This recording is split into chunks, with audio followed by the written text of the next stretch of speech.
going to look at is supply chain risk. And this is a big factor in the whole industry of getting your goods and your services from other places, or your supply from other places. What are the risks associated with these supply chains, right? So let's look the supply chain risk. It refers to the threats that arise within the supply chain network, including disruption, security vulnerabilities, regulatory compliance failure, and all of those can impact the flow of goods, services, or data. So, some of the key risks in the supply chain are geographical issues, right? Geographical issue, sanction, trade restrictions, conflict affecting suppliers. We look at another one, which is natural disaster, earthquake, hurricane, pandemic, disrupting the supply chain operation. Another one is cyber threat, hackers exploiting vulnerability in the supply chain software, right? Um, can be a problem, okay? And quality control issues, poor manufacturing or service standard from suppliers leading to defective products.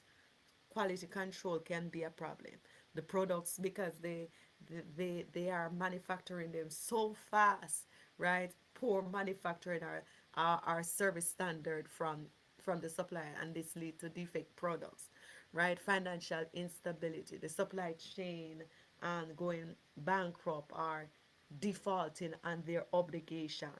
And so it's a whole lot that must be taken into consideration when we are choosing our supply chains, right? We have to consider all of those risks, the geographical. We have to consider the quality control. What quality are they giving to us? We have to take in consideration the cyber threat. Can exploitation be taking place from the suppliers level? Natural disaster, all of this can disrupt the operation of the supply chain. Stop. You're not getting any goods because there's natural disaster. Okay, so let's look at this scenario with Ford and Toyota in terms of their supply chains. So during COVID-19 um, pandemic, automakers like Ford and Toyota faced severe supply chain disruption due to a chip shortage. The supply chain didn't have them, and the dependency on the semiconductor manufacturer in Asia highlighted vulnerabilities in the supply chain, causing delay and financial loss. Because now Ford and Toyota is waiting on this chip, right? Whether it's be to go into their cars, they're waiting for it, and then here is a disruption. They're depending on these people to bring in these semiconductors to bring it in, and so the vulnerability is in the supply chain cause a delay and a financial loss. Okay, so when we talk about supply chain risk, right? Look at it. The security, we can look at things just as we mentioned not long ago. Supply security weaknesses in the supply system can expose organization to data breach and malware infection and other threats. So these supply chains bring with them their own security weaknesses, their own suppliers' risk. And when we are choosing our supply chain, then we must ensure that we are choosing them right, free from security weaknesses. So the supplier risk, security weakness in the supply system can expose your organization to data breach, malware infection, and other threats. Logistical risk. What are the logistical risks associated with the supply chains? Vulnerability in transportation and distribution network can result in theft, damage, delay, disruption, and this causes disrupting the flow of good. So if a supply chain is bringing all of a Ford's chips, right? And it happens that some cartels decide that they're going to stop the truck, they're going to steal the goods, or they because they are in transition. Somebody decide that um, they're going to go in and cause some damage, or they're going to, you know, trying to sabotage or extort the supply chain delivery process, and so they delay everything and create a problem in the flow of goods. So we have to make sure that we have reliable supply chains. Manufacturing risk, okay, compromised manufacturing facilities can lead to product tampering, counterfeiting, disruption of production process.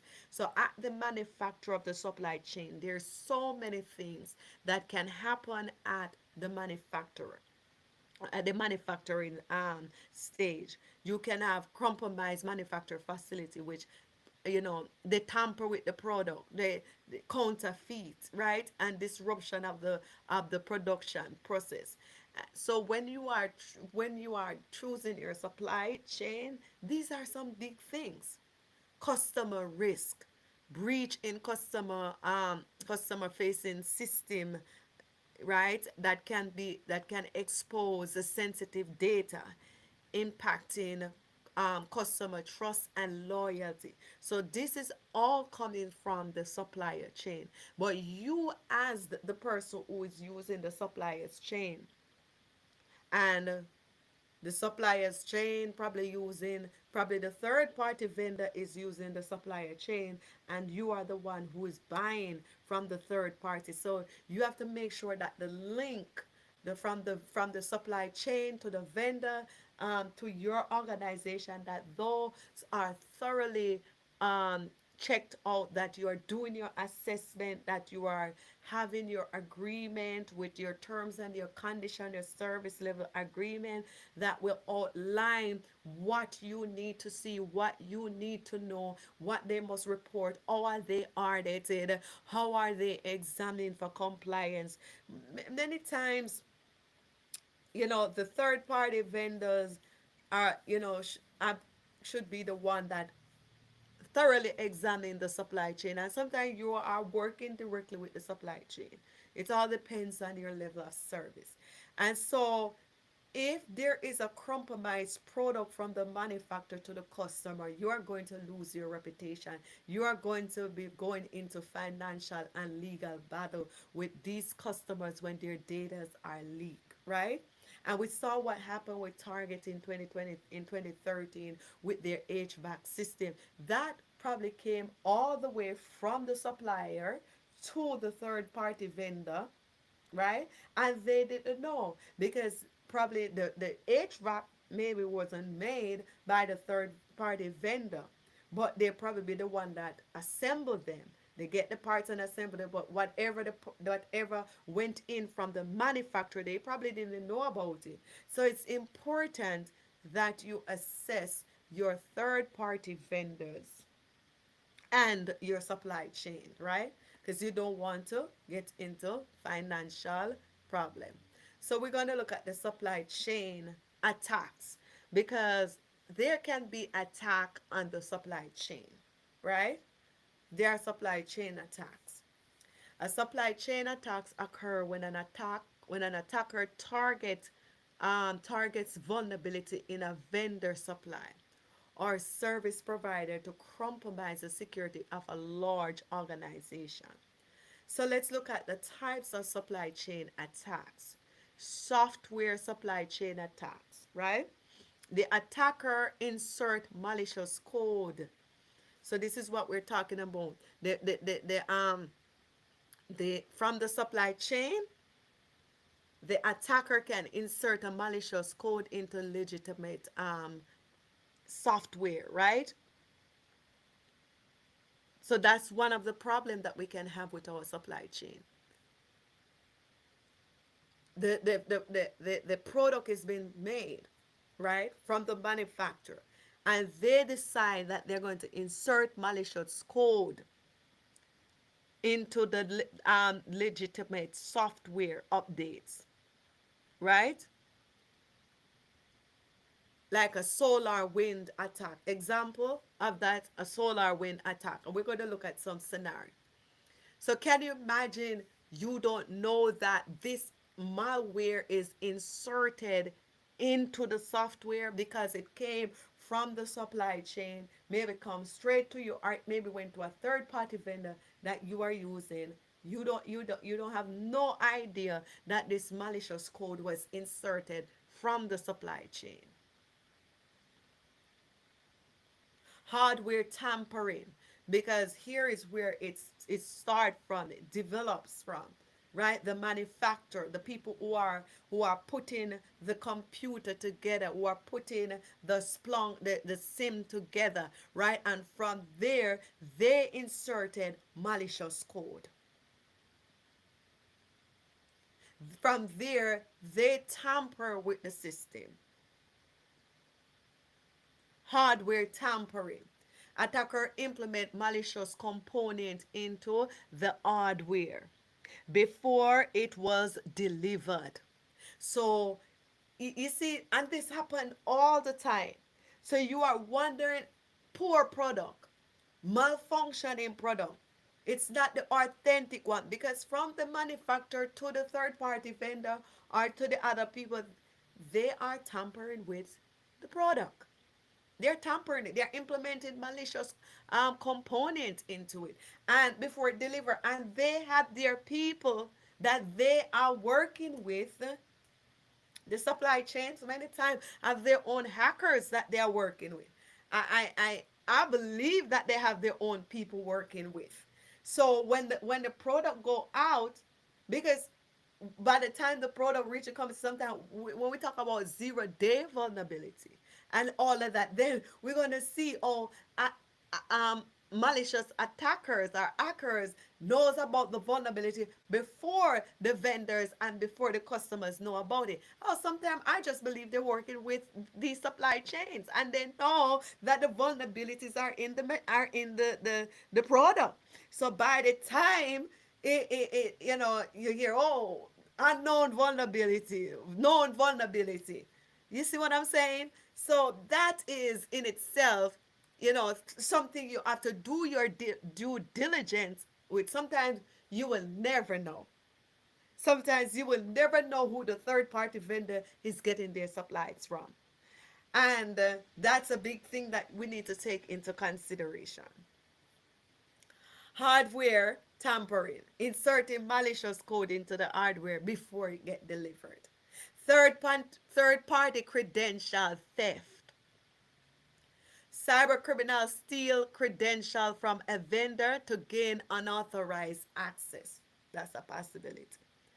Data stealing, attacker compromising suppliers to extract sensitive data. Sometimes the attacker goes to the vendor, the attacker gain credential information, and they are able to get into the system.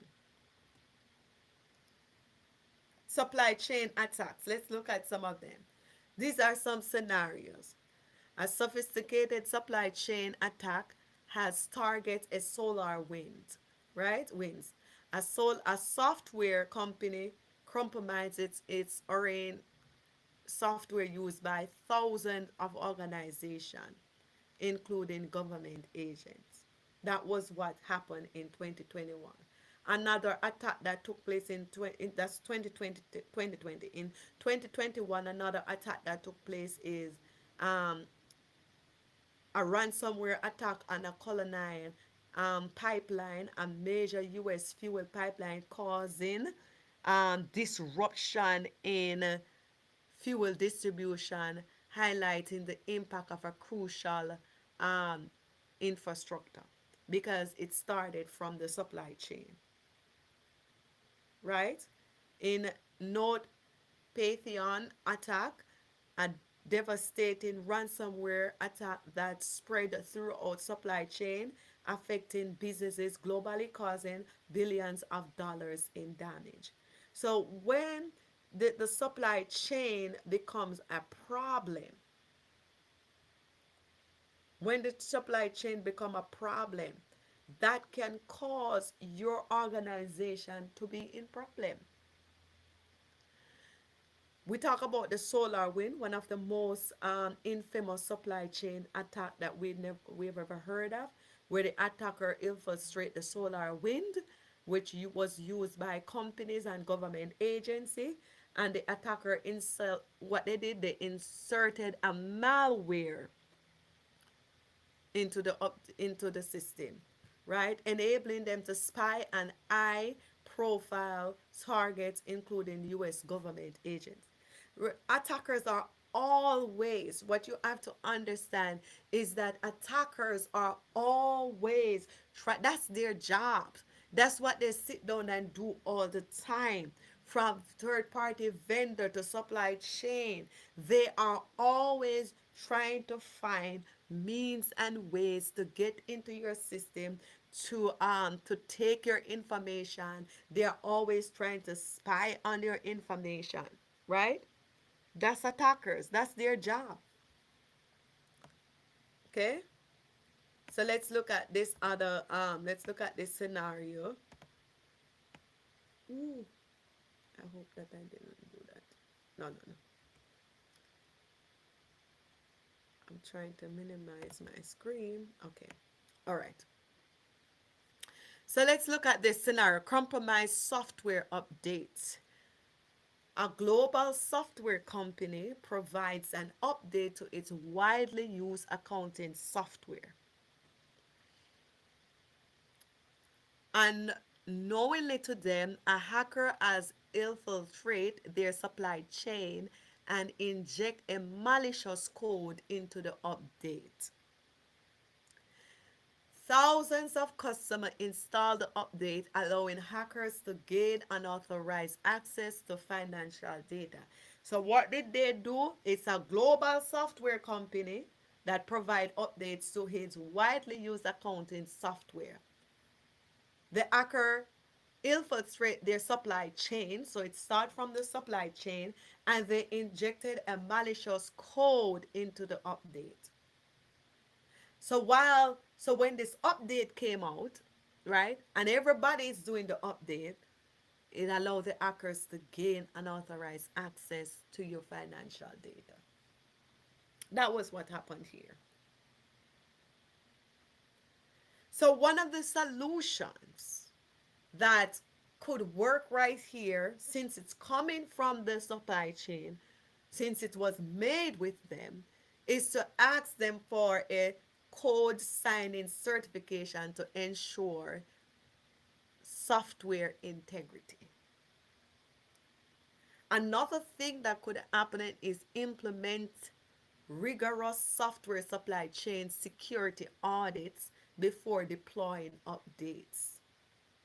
Another thing that you could do is utilize behavioral analysis tool to detect abnormal change in software. Sometimes when you get this software, it's best to test them in a sandbox. It's best to run a test and to see if you're suspecting something about the supply chain. You can always do your own testing, isolated testing or sandbox testing, to make sure that you are not running an update that is going to affect thousands of people. If this particular company had done a test in a sandbox or test the update before they actually allow the customers to do it, or if they had done that, then it wouldn't affect so many persons. Sometimes it's just best to test them out before you run it on the system. Another thing that they could do is establish an incident response plan for quick mitigation, right? So if they had a response plan in place, it could have helped in mitigating the problem. Do you see that?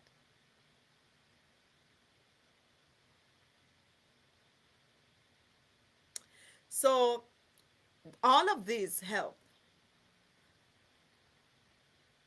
Another scenario that we're going to look at is hardware supply chain attack. The situation: a government agents ordered networking hardware from a third party vendor. After installing, they noticed unusual network traffic. Upon investigating, they discovered that the hardware contained pre-installed spyware that sends sensitive data to an unauthorized external server. So the hardware came from the supply chain, went to the third party vendor. The third party vendor probably didn't know, or it happens at the third party vendor location.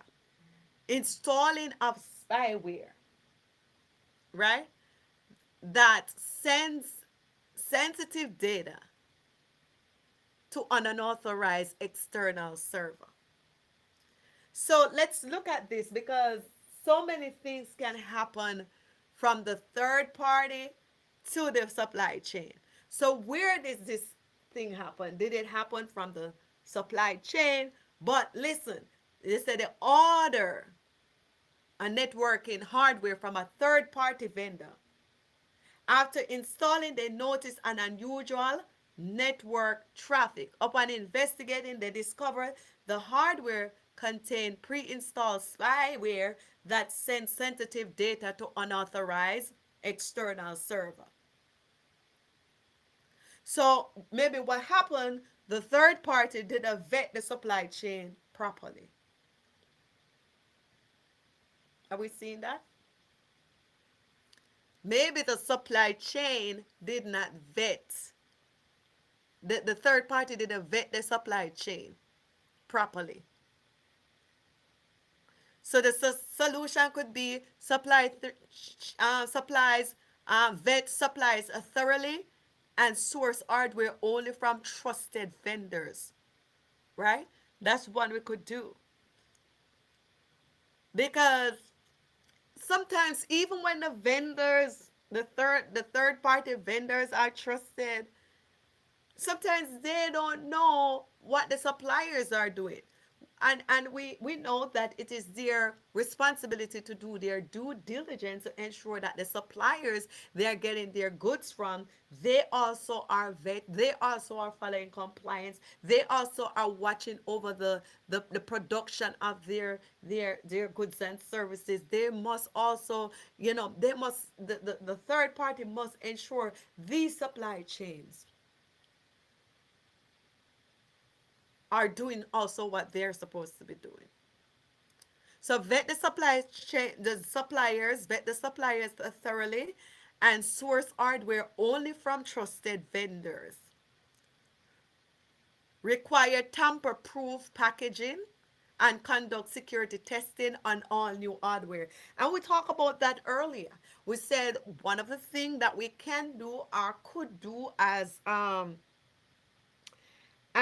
the vendors, as the person who's taking their goods and their services, whether you are third party vendors or you are the one that's going to use the products and services to sell to other people, one of the things that can happen is that the third party must provide a tamper proof packaging and conducting a security test on all the hardware, that these hardware don't carry any vulnerability, these hardware don't have any breaches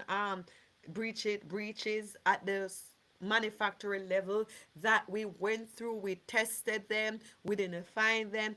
And also the third party must test them before they give it to your place, to sell to the customers.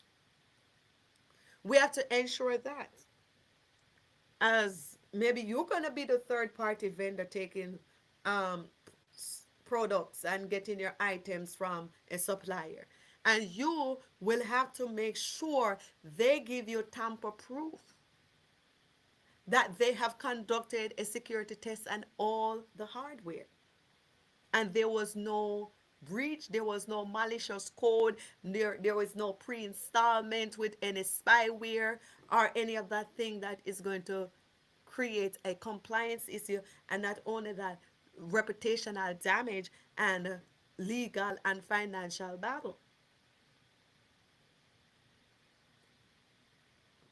So all of that, as an organization, you have to ensure that all of those are in place.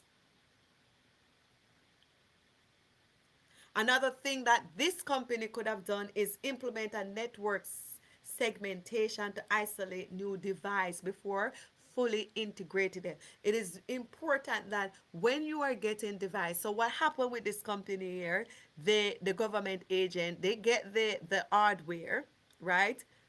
They didn't do an isolation. Isolation means that segmentation to isolate the device. So just in case the whole network don't get infected, right? So you implement a network segmentation to isolate the new device before fully integrating. Then you watch it, you monitor it, you ensure that you're testing it yourself, that there is no fault.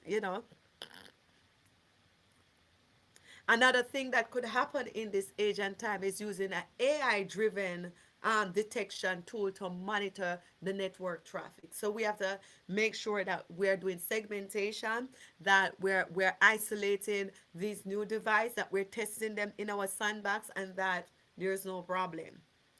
And we do regular update of firmware and BIOS security to mitigate any risk. So make sure that these are some of the things that we are doing as we are getting our product from our suppliers to the third party, and we are using them. Or if you are going to be the supplier, or if you are going to be the vendor, there are things that you must take into consideration. Let's look at another third party compromise over here. Let's pull this up. Compromised third party service provider. What happened? A healthcare organization outsourced patient record management to a third party provider. Let me see if this is the right one.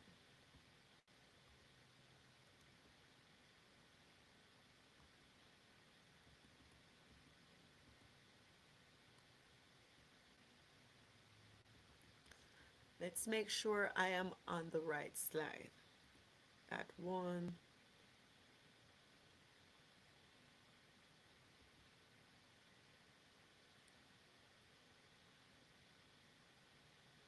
We talk about this one, vetting them, and then we're going to the third party service provider. So let's look at this one and how, from the supply chain, what can happen.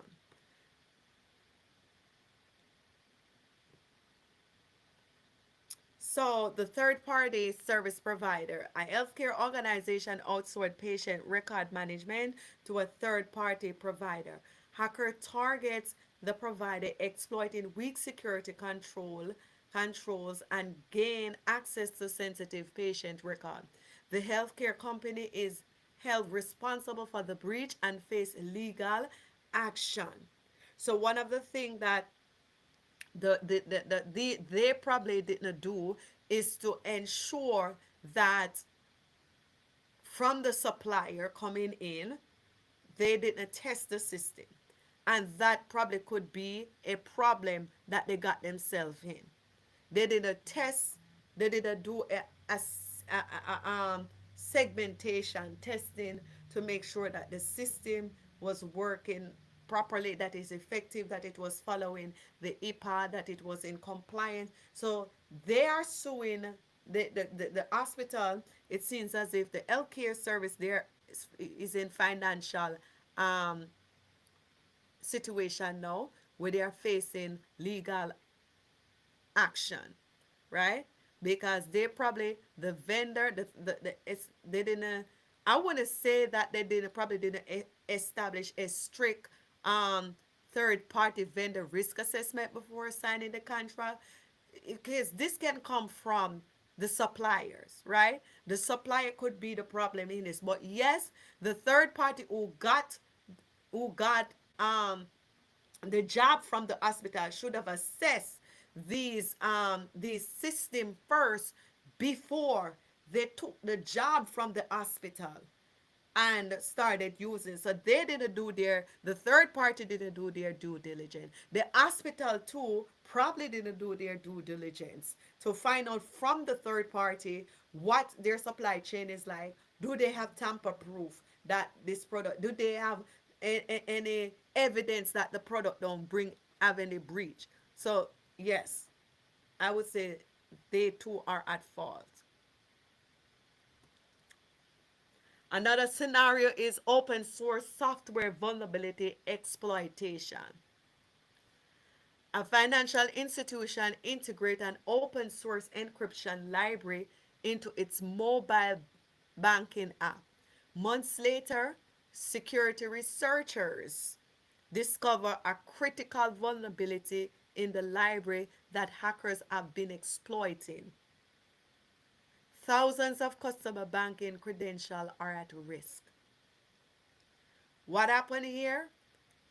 They could have done regular monitoring and patched open source software discrepancies, right? And dependencies.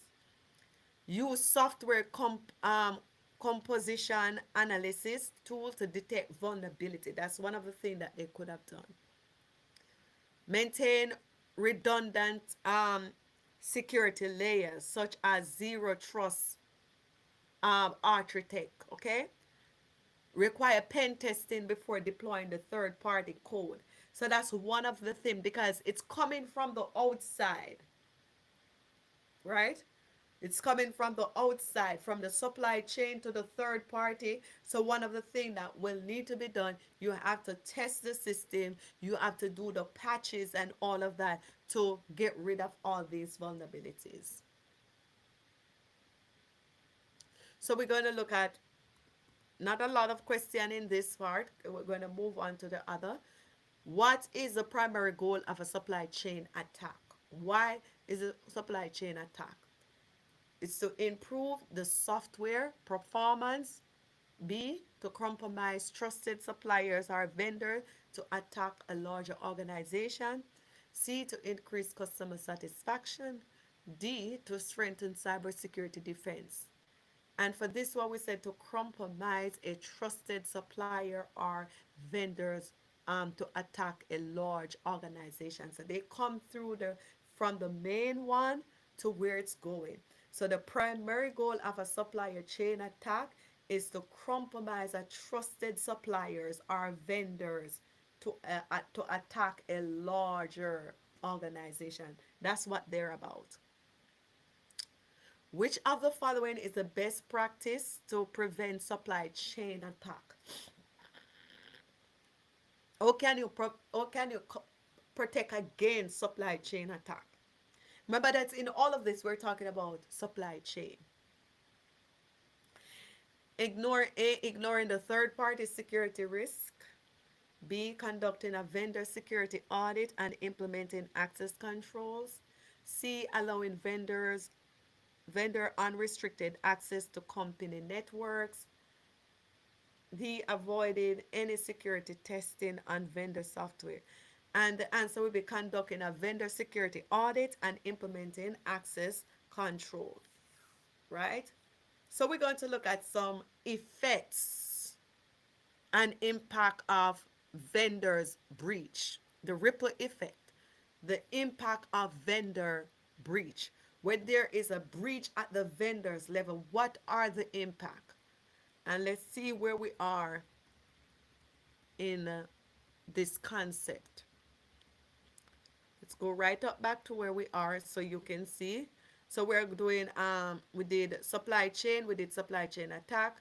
Now we're going to be going through all these other, the vendor assessment, the vendor selection and contract. So we're going to be looking at all of those. But now we're going to look at some vendors breach, right?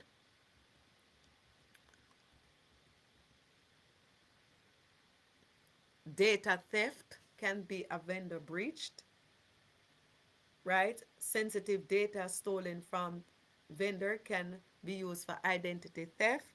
Compliance is some of them. Another one, reputational loss is another one. Operational disruption is another one. Financial loss, and we spoke about that some times ago. So we spoke about that in the other video. So you know, it continues. There's always a continuous right throughout the supply chain, the vendor. It's going to be all about reputation loss. It's going to be operational disruption, financial loss, compliance violation, data theft, because hackers are always on the move. Hackers are always looking for something to steal, right? So let's look at vendor assessment, identify and evaluating potential risk, right? So that's what we're going to look at, right? So let's um let's look at that. Oops. Okay. Okay, so vendors assessment. When we are finding our vendors, we have to do assessment. So security policies and procedure. We're going to evaluate the vendor's security policies. We're going to evaluate their incident response plan and other relevant documents. So you decide that your vendor is going to be, let's say, you have a company and you have a lot of data and you're choosing a vendor, you have to do that assessment. So one of the things you want to find out from that vendor, or one of the things you want to evaluate, is the vendor's security policy. What policy do they have in place that was going to protect the product or the services that you're getting from them? What policy do they have in place? And after you find out the policy, their security policy, how do they encrypt? How do they ensure that they protect the data? How do they do all of those? What are their policies that they have? You need to see it. You, as a person who is going to use their products, who is going to allow them to take control of your data, preserve and protect their, whoever is going to be the custodian of the data, whoever is going to be the one that selling you the device, that's developing the device and selling it, you have to know what are their security policies. What policies do they have in place for people who are accessing this information? Is it just anybody can get access to it? Does everybody have all the rights in the organization? You need to know that. Are people involved only have read only, role based? What are their security policies? Incident response plan. So I'm using your product, right? I am using I am getting my shop is online with you. What happened just in case there is a incident? How do you plan to respond to that? What are your step-by-step procedure to deal with an incident? What I must see your documentations. Technical infrastructure is another thing we have to assess. Assess the vendor's IT infrastructure, network security, data encryption practices, and other technical safeguard. You need to know all of that. You cannot just assume. Employee security training.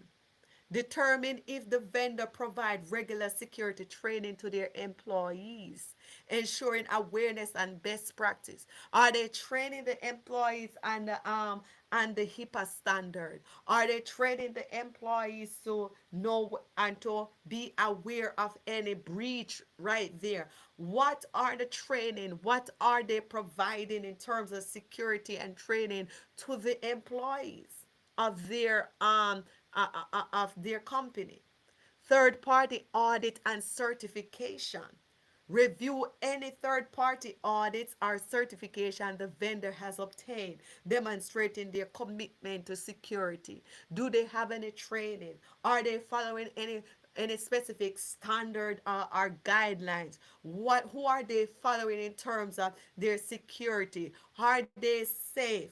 Have you looked them up? Have you done your due diligence in ensuring that they provide all of this to you? Have they obtained any certificate demonstrating their commitment to security? What is that? What does that look like? You cannot assume that they are. They must show you security policies and procedures. These are very important steps that you have to take to ensure that when you are given a job to be the data management for an hospital, and then you in turn are renting from the cloud, you got to make sure that these cloud providers can show you that they have a certificate demonstrating that they have they're committed to security. If you are going to use the cloud to store the data, you got to ensure that these cloud providers, their people are trained and that they're following rules and regulation. And you're not saying, oh, because it's a cloud, then you know I'm fine. You have to do your part in your own research, right? Due diligence, we call that. We have to make sure there is due diligence. Interviews. Engage in detailed interviews with key personnel at the vendor to gather information about their security practice. We got to do that. We cannot assume. We have to make sure we are doing our interviews. So I see a company that I want to use. I'm going to sit with them. I'm going to interview them. Who are the key people? Who the managers, the CEO, all of these people. Engage them. Read the documents that they give you. Do interviews with them. Document review is another one. Thoroughly review the vendor security policies, their incident response plan, and other relevant documents. So you're going to sit down with the vendor. You're going to do an interview. You're going to ask them questions. You're going to make sure they are the right vendors. You're going to do your research after the interview. You got to do your background research. You can't just sit before the vendor and say, okay, based on what they said to me, I am fine with all of that. But after that, you're going to go out and you're going to do your own background research, because everything is at stake right now. It is just not by word of mouth and only document. And if you find anything on your research, you come back to the vendor and you ask them about it. What about this time when there was a breach? What about this time when this customer had this problem with you? Have you addressed the issue? Can you show me documentation that this never happened again? And how did you correct it? What was the outcome? Right? So we thoroughly review the vendor security policies, because their security policies is going to affect you. If they don't have a good security policy, you can guarantee that you are going to be impacted. So incident response plan again, and relevant documentations. And the documentation is going to base on your organization and what your organization is actually looking for. What do you want to see from these vendors? So there got to be procedures, policies, and everything, the planning and all of that. When you are trying to find a vendor, this is the step-by-step procedure that you must follow when you are selecting vendors. Technical assessment. Conduct a technical assessment of the vendor's IT structure, infrastructure, security control, data encryption practice. How do they encrypt the data? What form of procedure are they following? Who who is giving control to who? What are the security control right here? Who is responsible? So you got to do your due diligence. Dive into the vendor security practice. Know what their practices are, what their policies are. Assess their infrastructure because you don't want to be at the end a person that is in court getting fines, right? So we talk about security policies and procedure, or we assess them, right? We talk about the technical infrastructure, or we assess the vendor's infrastructure.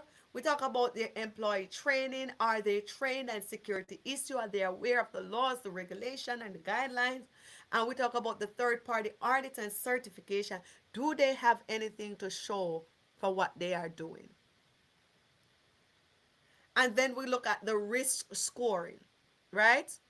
Risk scoring is qualifying and prioritizing the vendor's risk.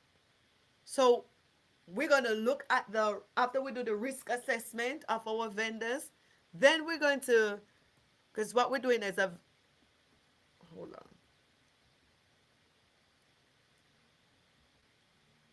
on, assessing the vendor's risk, right? So risk assessment is something we will probably need to do. Identify and evaluate potential threats and vulnerability associated with each vendor. That's trying to assess the risk that comes with them, right? We want to know what are the vulnerabilities, what are the risks associated with these vendors. Can we tolerate those risks? What impact would those risks and vulnerability have on you? Okay, are you going to accept it knowingly? Are you going to avoid it? Are you going to, what you're going to do after you have done your risk assessment?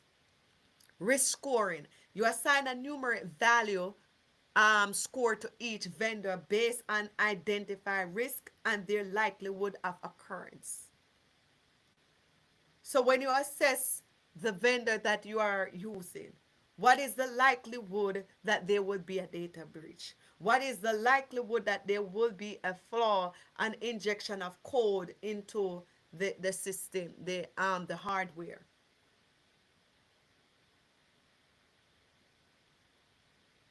Risk prioritization. You rank the vendors based on their risk score, focusing on those with the highest risk level. So if I am using a cloud provider and the cloud provider have a high risk, okay, they have everything you want, but they are high risk. What are you going to do? You got to rank the vendor based on their risk score, focusing on those with the highest risk level. You don't want a vendor that has a high risk level and the probability that the risk will happen. You don't want that. Mitigate Mitigation planning. Develop a mitigating strategy to address the identified risk, including security controls, contractual agreement, ongoing monitoring. So you gotta know this in your mind that you have to do a risk assessment, identify and evaluate the potential threats and vulnerability associated with each vendors. Do you want that? You're going to do your own risk scoring. You're going to add a numeric value based on the risk that you identify. So is it acceptable to you based on the score? Then you're going to do prioritizing of your risk. You got to remember that prioritize the risk. Put the risk in their ranks. High, medium, low. Do I want this? Then you're going to do the risk mitigation strategy. And that is addressing the identified risk, including what security control are we going to use? How are we going to do a constant monitoring of those risks? That's very important. So the next aspect we're going to look at is vendor selection, choosing the right party. We're going to look at the security credential, prioritizing vendors with strong security credential, such as certificate and audit, demonstrating their commitment to security. So this is when you're selecting your vendor, you want to select a vendor with security credentials. Okay, technical capabilities. We want to assess the vendor's technical infrastructure, security control, data encryption practices to ensure they meet the security requirement. So their technical capability, transparency and communication. Choose vendors who are transparent about their security practices, providing regular update and responding promptly to inquiry. You don't want a vendor, select a vendor that is not transparent in their business transaction with you, and that when you are ready to gain any form of insight into what happening, they are not responding. So the security credential is very important when you're selecting your vendors. Strong security credential, certification such as audit that they have constantly, you know, going through auditing, that they say with their credential, it's stating that we are strong in our commitment to security. We are not just giving everybody access. We are strong.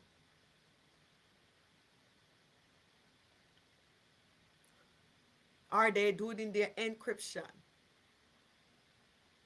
We got to ensure all of that. Then we're going to do the contract and agreement, right? The data security, incident response, liability, and auditing and monitoring. So we're looking at our contracts and agreement. In the contract and agreement, we clearly define the vendor's responsibility. That's data security part. We clearly define the vendor's responsibility for protecting your data, including encryption, security control, and data breach notification. So we have to define that in the contract. It must be defined. What are their encryption, their access control, their data breach notification? If there's a data breach, who do they notify? Do they notify you? Are there channels of communication? You know, we have to define those responsibilities to protect the data.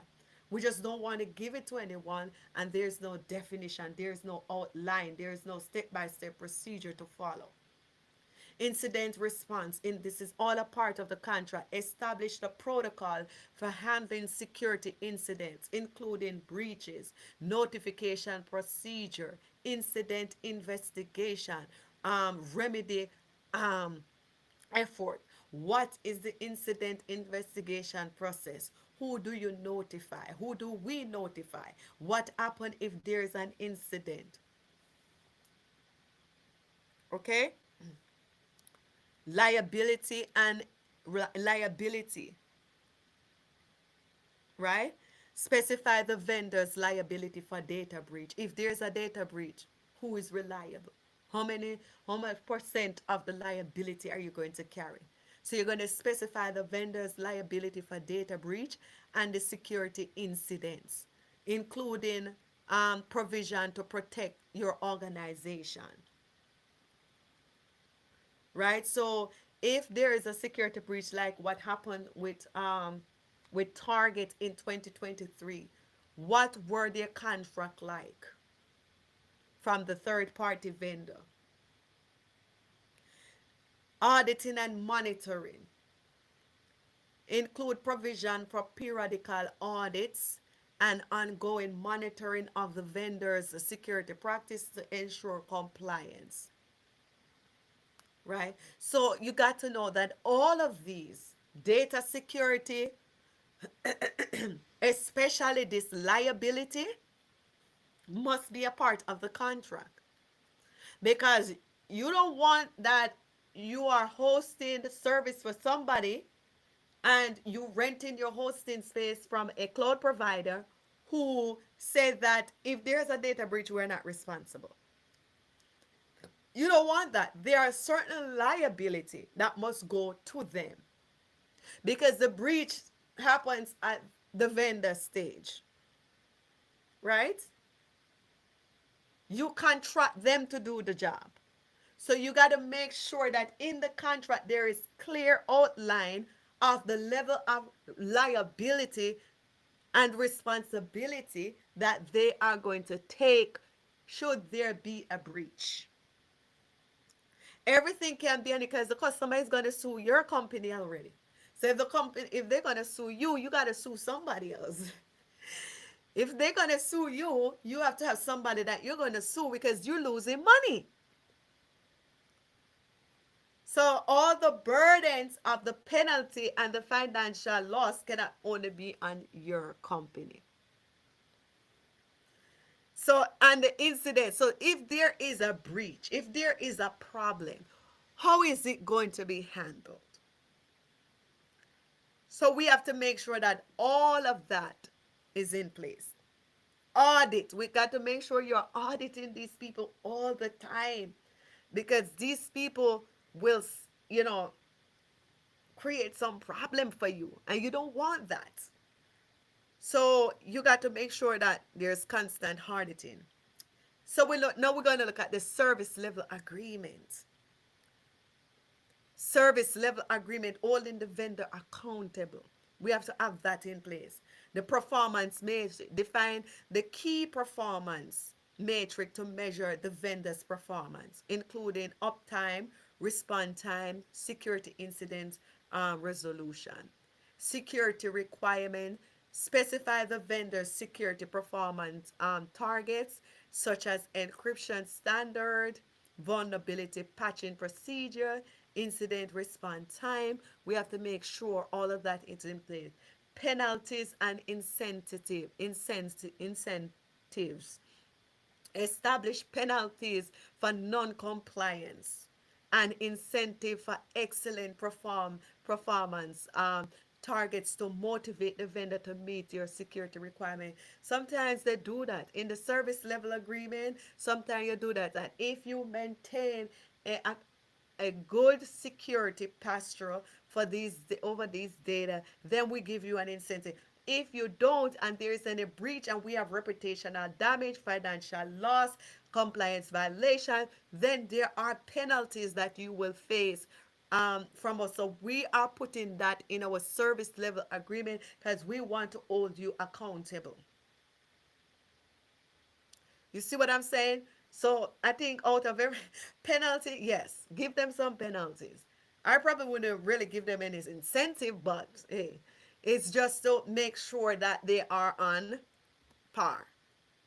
Contract and agreement, we talked about that earlier.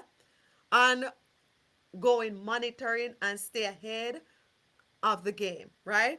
So we do vulnerability scanning. We're going to make sure regular scanning, regular scan vendor system for vulnerability, and promptly address any issues and weaknesses. So it's a lot that you have to do when you are doing a third party, a supply chain. There is a lot because now you get involved, fully involved with these vendors, because now you got to do vulnerability. You got to ensure they do a regular vulnerability scanning, regular scanning the system for vulnerability, and promptly address any weaknesses. You're going to have to do threat intelligence, stay informed about emerging threats and vulnerability, adapting your monitoring and mitigation strategy accordingly, just to make sure the third party and the supply chains are in line. Security incident monitoring. Continuous monitoring the vendor system for sign of suspicious activity, detecting potential breach or security incident. And so we have to stay on top of these vendors to make sure that they are doing what they are supposed to do. Incident response planning. In the incident response plan, how are they establishing their incident response plan? How do they detect? How do they contain? How do they do their investigation? How do they do their incident recovery? All of that is a big part. And these are just some case studies that you can always look at whenever you have some times. Okay, so that basically concludes our supply, our supply chains, our third parties vendors. So we have done everything. We have done at vendor selection and monitoring. We have done all of these. So have a great time. Should you have any question, please ask.